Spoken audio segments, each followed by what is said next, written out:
Thanks so much, Olivia. Sex offenders who target children are considered to be, of course, high risk. But NBC4's lead investigative reporter Dwayne Pullman discovered most of these predators are avoiding prison time.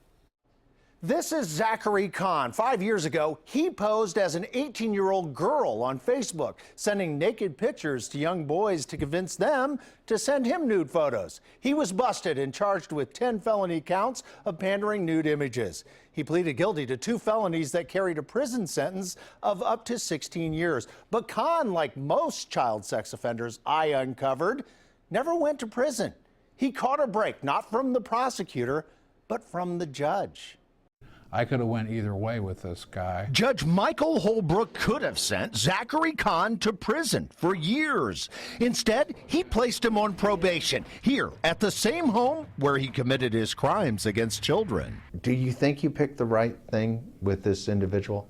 At the time, I would say yes. At the time, Judge Holbrook says, Kahn received a very low score on a Department of Corrections pre-sentence report. It's probably one of the lowest scores I've seen. What that told you was what? He was low risk to reoffend. So Judge Holbrook placed Kahn on the highest level of probation with the condition that Kahn could no longer own a smartphone, tablet, or any other type of computer, and that he served time in jail over the Christmas holiday. I thought in that situation it was better to take the control under my ropes. But you could have given him. I could have given him 16 years, okay? But what would I have at that point in time? No, if I was a judge, he wouldn't have been on probation, he'd been in prison. Others, including State Senator Jim Hughes, who's a former prosecutor, disagree with Judge Holbrook's decision. I think prison's the only place to protect the public. But Kahn avoided prison and returned to the public on probation. And Kahn is far from alone. I requested and received a comprehensive list of hundreds of pedophiles from ICAC, Internet Crimes Against Children, a local, state, and federal task force based in Franklin County that investigates child exploitation and pornography. The list includes every child sex offender busted by ICAC from 2009 to 2015 who pleaded guilty to or was found guilty of sex crimes against children. What I found... Are you surprised to see this? Stunned. Just about everyone I showed it to.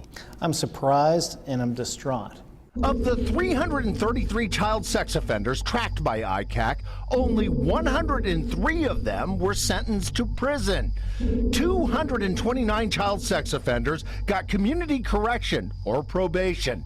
That's 69%, or nearly 7 of every 10 child sex offenders who went before the court only to walk away without time behind bars. That's unbelievable, and I think that's a travesty on the families of this state. It really is. Unlike Kahn, who pleaded guilty to higher-level felonies, most of the others were convicted of lower-level felonies, which in Ohio typically bring probation, not prison. And that is upsetting to just about everyone, from law enforcement... I could tell you that our ICAC unit are disappointed. ...to lawmakers. That concerns me as a legislator, as a parent, just as a citizen. What are we doing letting these people out? I don't regret what I do. I have a problem I have to deal with now. That problem the judge now has to deal with came as a direct result of my NBC4 investigation. Why my investigation landed Zachary Kahn back in court and behind bars as Predators Avoiding Prison continues tonight on NBC4 at 11. I'll see you then.